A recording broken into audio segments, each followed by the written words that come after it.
Shortly after Murillo left the dungeon where Conan the Cimmerian was confined, Athicus brought the prisoner a platter of food, which included, among other things, a huge joint of beef and a tankard of ale. Conan fell to voraciously, and Athicus made a final round of the cells to see that all was in order and that none should witness the pretended prison break.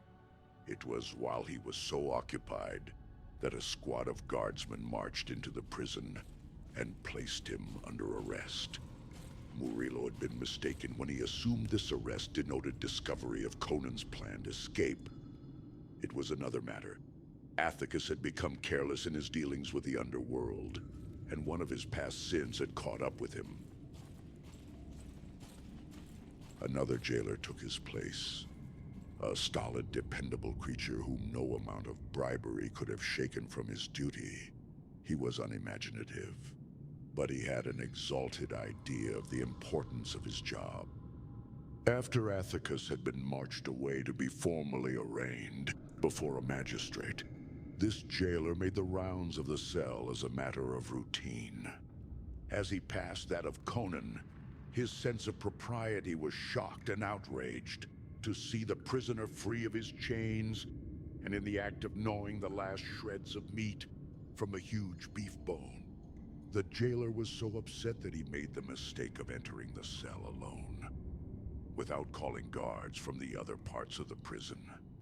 It was his first mistake in the line of duty, and his last.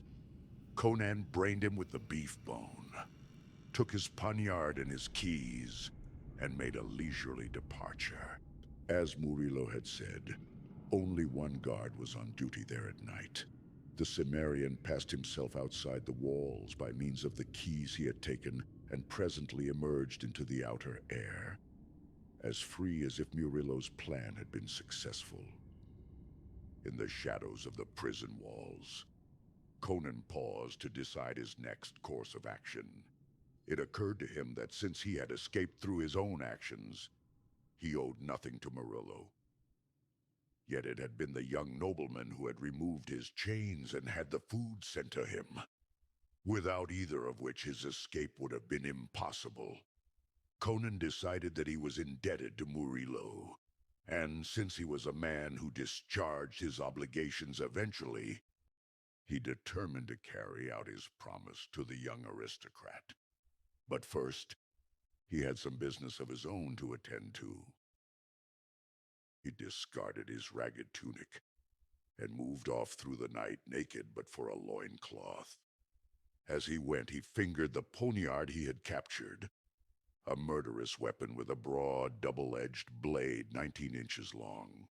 He slunk along alleys and shadowed plazas until he came to the district, which was his destination, the maze.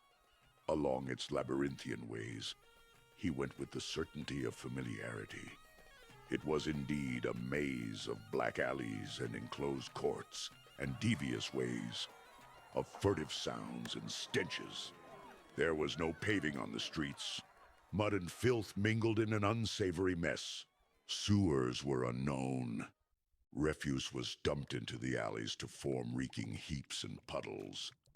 Unless a man walked with care, he was likely to lose his footing and plunge waist-deep into nauseous pools.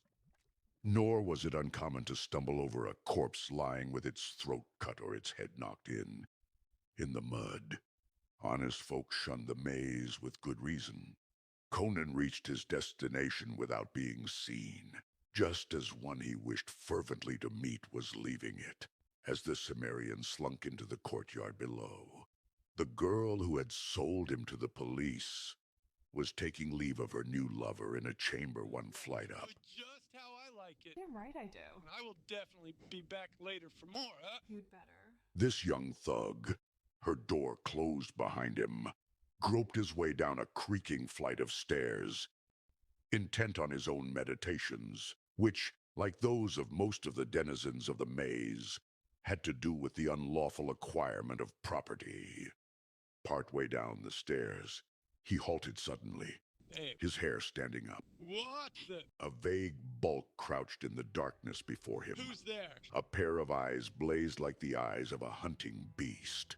A beast-like snarl was the last thing he heard in life. As the monster lurched against him and a keen blade ripped through his belly. He gave one gasping cry and slumped down limply on the stairway. The barbarian loomed above him for an instant, ghoul-like, his eyes burning in the gloom. He knew the sound was heard, but the people in the maze were careful to attend to their own business. A death cry on darkened stairs was nothing unusual. Later, someone would venture to investigate, but only after a reasonable lapse of time. Conan went up the stairs and halted at a door he knew well of old. It was fastened within, but his blade passed between the door and the jamb and lifted the bar. He stepped inside, closing the door after him. Couldn't stay away. Could you? And faced the girl who had betrayed him to the police. No.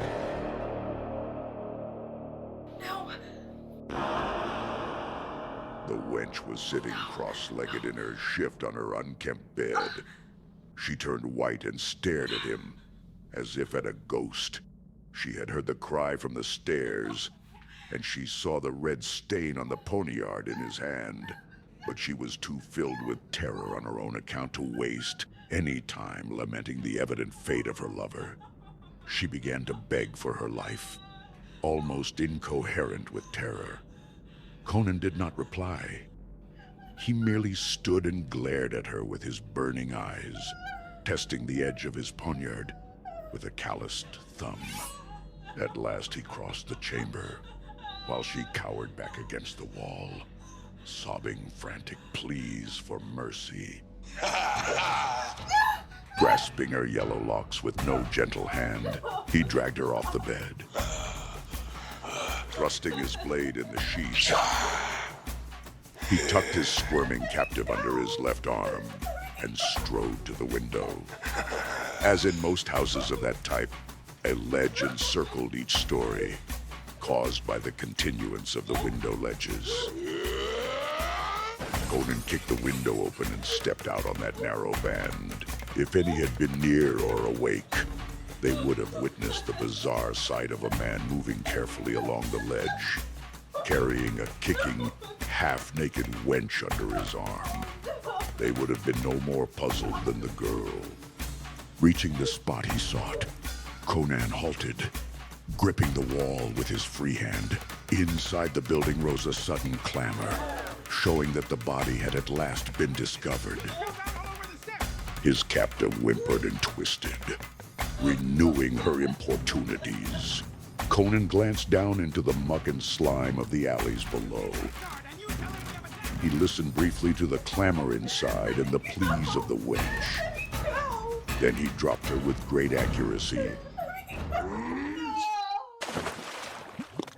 into a cesspool. He enjoyed her kickings and flounderings and the concentrated venom her profanity for a few seconds, and even allowed himself a low rumble of laughter. Then he lifted his head, listened to the growing tumult within the building, and decided it was time for him to kill Nabonidus.